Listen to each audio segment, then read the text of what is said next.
The release was supposed to be another document dump, a stack of papers, a binder of names, an album of photographs tied to Epstein's shadowy circle. But buried in the pile was one page, one detail that Washington never expected to see. A letter, signed, with Trump's name on it. Gasps filled the chamber as the page was read aloud. Allies froze, reporters jolted forward, and the laughter that had filled the gallery all morning died instantly. For years, the whispers had circled. Now there was ink, and that signature didn't just stain the page.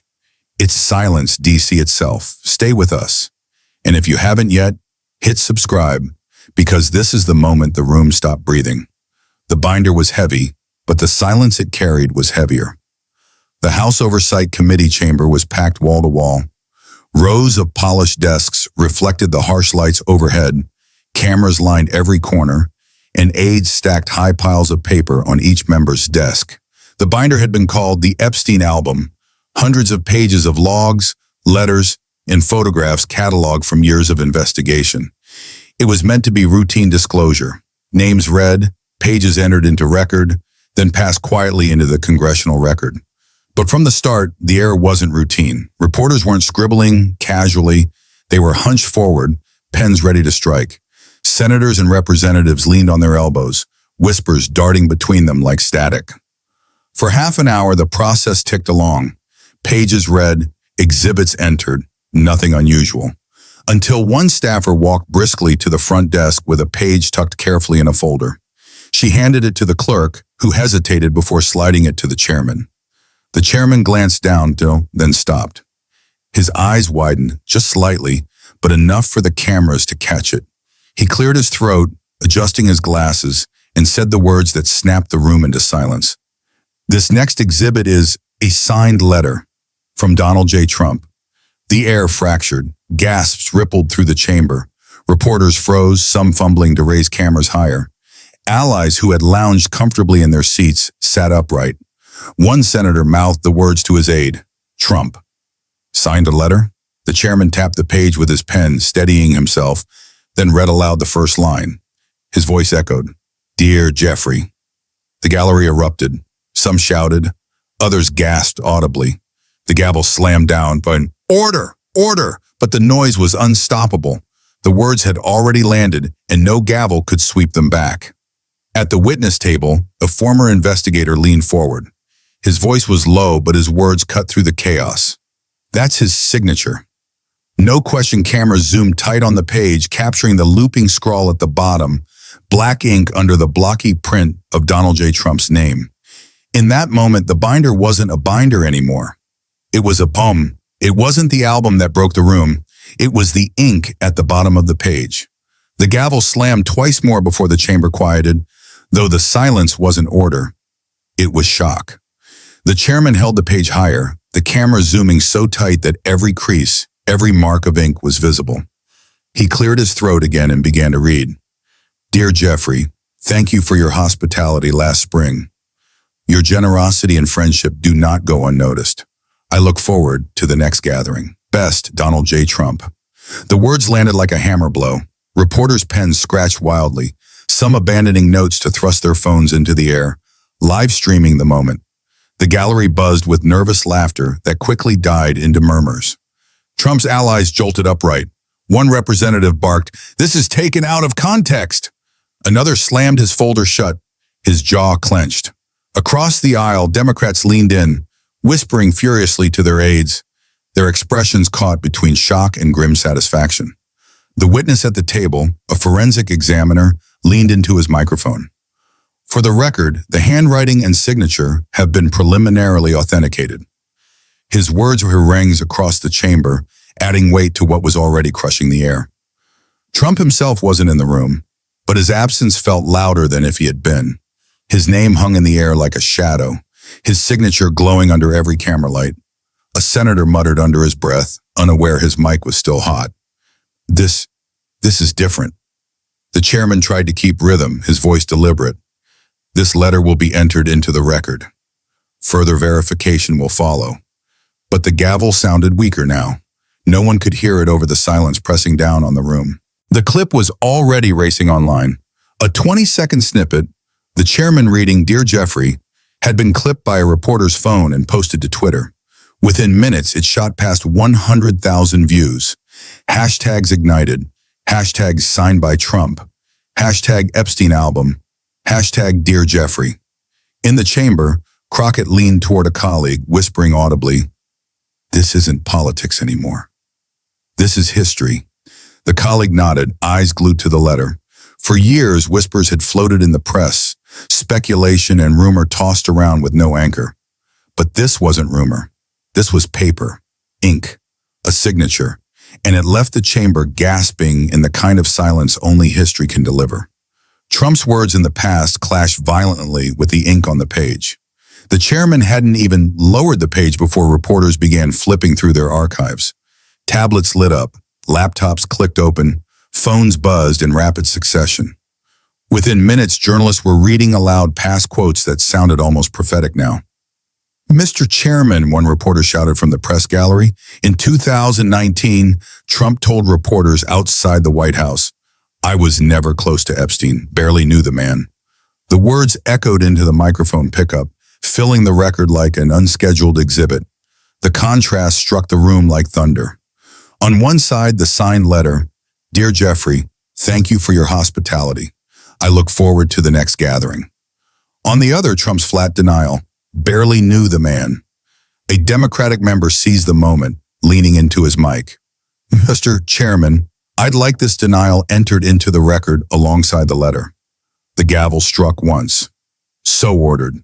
The silence in the room wasn't neutrality anymore. It was weight. The kind of silence that dared anyone to explain how both statements could exist in the same timeline. Trump's allies scrambled. One representative snapped, "This doesn't prove anything.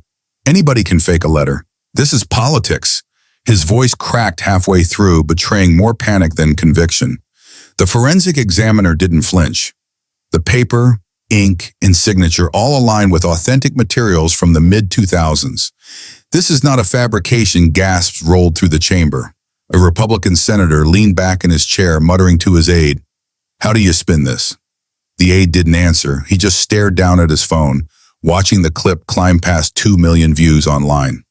On the Democratic side, Jasmine Crockett spoke again, her voice steady, low enough to draw the microphones closer. "For years, we were told there was nothing, no evidence, just rumor. Tonight, the evidence speaks, and it speaks in Trump's own handwriting." The photographers snapped furiously, capturing the still shot. Crockett leaning forward with calm precision, Trump's name glowing from the page on the chairman's desk. That photo would dominate front pages by morning. Trump's allies pushed harder. Another barked, "Context matters. You don't know the circumstances. It's meaningless without context." But the contradiction had already lodged itself into the bloodstream of DC. Words versus ink, denial versus record. Barely knew him versus Dear Jeffrey. And for the first time all evening, the gallery knew which one rang louder. At first, it was just a letter. Now it was a turning tide. The chamber had survived scandals before. It had seen accusations, leaks, denials. But rarely had it seen ink on paper that so directly contradicted the words of a former president. And with each passing minute, the balance of the room shifted further away from Trump's defenders. The chairman laid the page flat on his desk, the signature visible under the lights. The cameras drank it in, zooming until the looping Donald J. Trump filled television screens across the nation. Viewers at home weren't hearing arguments anymore. They were staring at a name in black ink, tethered to a man who had always insisted there was nothing. Trump's allies tried to regroup. One slammed his folder shut, muttering, "This is political theater." Another leaned toward the mic, voice sharp but thin. "So what if he wrote a letter?" "That doesn't mean anything. People write letters all the time, but their tone betrayed the weakness of their defense. The words came too quickly, too desperately, and the faces around them told the truth." Senators who had sat stiff in neutrality now shifted forward, eyes narrowing as though watching a tide they couldn't hold back. Reporters picked up on it instantly. Tweets flew out in real time. Republicans rattled by Trump's signed Epstein letter. Allies scrambling in oversight chamber. Clips spread across cable chyrons with banners that screamed, Trump letter shakes Capitol. Crockett leaned back in her chair, her silence cutting sharper than any jab. She didn't gloat, didn't smirk, didn't even raise her pen. She let the letter itself do the work, a strategy that made Trump's allies look noisier and more nervous with every word they added.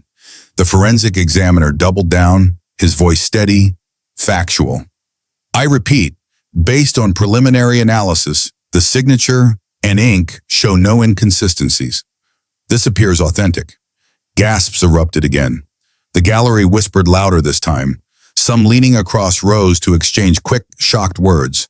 The chairman's gavel tried once, twice, but even he seemed to know the room was beyond control. Meanwhile, Trump's name lit up screens across the nation. In living rooms, phones, and feeds, Americans replayed the clip. The chairman's voice reading, "Dear Jeffrey," the pause, the gasp, the stunned silence. That silence traveled farther than any speech. Inside the chamber, even Trump's closest defenders looked uneasy. One leaned into his aide's ear, whispering, "This is bad optics." Another scribbled in the margin of his folder, his hand shaking enough for cameras to catch. And across the aisle, Democrats leaned back, their expressions unreadable. But their stillness itself spoke volumes. They didn't need to pile on. They knew the letter was doing the heavy lifting. Trump wasn't in the room, but his absence loomed heavier with every second. Every repetition of his name, every mention of his signature, was a reminder that the man who once filled rooms with noise now filled them with silence. The ink wasn't just on the page anymore. It was on every screen in America. The chamber was still reeling when the first push notification hit phones across D.C. Breaking. House Oversight introduces signed Trump letter to Epstein. The alert spread like wildfire.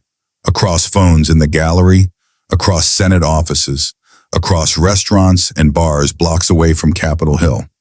Inside the chamber, staffers couldn't help themselves. Eyes flicked down to screens glowing with the same words. Some whispered furiously, others simply shook their heads. Meanwhile, online, the clip detonated. The 38-second video. The chairman reading aloud, "Dear Jeffrey, thank you for your hospitality," racked up millions of views in under an hour. Twitter trended with hashtags, "Dear Jeffrey, Trump letter, Epstein album." TikTok creators spliced the letter with old footage of Trump denying he barely knew Epstein. Captions flashing, "Barely knew him?" Instagram flooded with freeze frames of the signature, bold and undeniable. Cable news anchors cut into scheduled programming. One network ran a split screen. On the left, the chairman's hands holding the page. On the right, Trump at a rally years earlier saying, "I was never close to Epstein. Barely knew the man." The chyron read, "Words versus ink." In living rooms across the country, families leaned closer to their TVS. College students replayed the clip on laptops, mouths open in disbelief. Retirees in diners shook their heads, muttering, "So it was real all along." Back in the chamber, Crockett leaned into her microphone only once, her voice calm, steady. "The people deserve to know what's written in black and white." And tonight, they do. That line traveled as fast as the letter itself. By the time the committee recessed, it was already clipped into highlight reels, stitched into social media reactions, and turned into headlines. Crockett, "People deserve the truth in black and white." Trump's allies scrambled outside the chamber. One barked at reporters, "This proves nothing." Nothing. But the cameras weren't buying it. Their mics were tilted toward the words on the page, not the excuses at the podium. And while defenders tried to shout, the silence of the clip kept replaying. That moment when the chairman's voice faltered at "Dear Jeffrey," that audible gasp, that undeniable signature. The letter wasn't just in the congressional record now. It was burned into the national memory. The signed letter spoke once, the faces repeated it 100 times. By the 25th minute, the committee chamber looked less like a hearing room and more like a courtroom where the verdict had already been delivered. No one said it out loud, but it was written on their faces. On one side of the dais, Republican allies who had cheered Trump's first denials now looked uneasy. One senator rubbed his temple with the edge of his thumb, staring down at blank notes. Another leaned toward his aide and whispered too loudly, "Optics are terrible." The aide didn't reply. He was too busy staring at his phone where the viral clip had passed 10 million views. Across the aisle, Democrats leaned back in their chairs, composed but sharp-eyed. They didn't gloat. They didn't need to. The paper on the desk was doing all the work. The chairman himself shifted uncomfortably. His gavel rested untouched. He tried once to clear his throat, but even that sound was swallowed by the silence hanging over the room. The gallery buzzed faintly. A staffer murmured to her colleague, "I didn't believe it until I saw the signature." The colleague nodded, his eyes wide, whispering it back, "It's real. It's actually real." Reporters weren't even looking at the panel anymore. Their pens scribbled fragments of expressions. Their cameras zoomed in mercilessly on body language. A clenched jaw here, a broken smile there, eyes darting away from the page on the chairman's desk. And in the middle of it all was Jasmine Crockett. She sat still, her hands folded loosely, her posture composed. Her silence carried more weight than any speech could. Each time the cameras cut to her face, the contrast was devastating. Crockett calm, steady. Trump's defenders rattled, shifting, shrinking under the lens. The forensic examiner's words still echoed in the air. The paper, ink, and signature all aligned with authentic materials. No one had refuted it. No one could. The aides behind Trump's closest allies shuffled their papers, whispering frantically, but their eyes betrayed it. Resignation, not strategy. Even those who had built careers defending him seemed cornered. The defeat wasn't declared. It didn't need to be. It was in the pale faces, the restless hands, the silence after every attempt to minimize the page on the desk. And that silence, captured on 100 cameras, told the country what the words, "Dear Jeffrey," had already made clear. The chamber waited for spin. Instead, it got silence. Trump's defenders tried one last time. A congressman slammed his folder shut, his voice raised as if sheer volume could erase ink. "This is a stunt. It proves nothing, just words on paper." His face flushed red, his hand trembling as was pointed toward the letter like it was a ghost. But no one moved with him. Reporters didn't turn their heads. Senators didn't nod. The gallery didn't stir. Every eye was still locked on the page sitting flat under the chamber lights. Trump's own name, black against white. Jasmine Crockett leaned into her microphone, her voice low, deliberate, and piercing. "Mr. Chairman, tonight we didn't hear rumor. We didn't hear speculation. We saw ink. We saw a signature. And when history reads this page, it won't hear excuses. It will hear silence." The room froze. The gavel didn't strike. The air was thick with the kind of stillness that makes even the loudest men look small. Crockett paused, then leaned back in her chair, delivering her cold close. "Trump called the rest of us frauds, but the record signed his name to something far worse, and that's what will follow him." Gasps rippled, cameras flashed, and for a long moment not a single defender spoke. The chairman exhaled, tapping his pen once against the desk, but saying nothing, because there was nothing left to say. The duel wasn't finished by votes or speeches. It was finished by ink, and by the silence that followed Crockett's line. Was Jasmine Crockett right to end the hearing with her cold reminder of Trump's own signature, or did she go too far? Tell me what you think in the comments. Don't forget to hit subscribe because the next clash will be even bigger.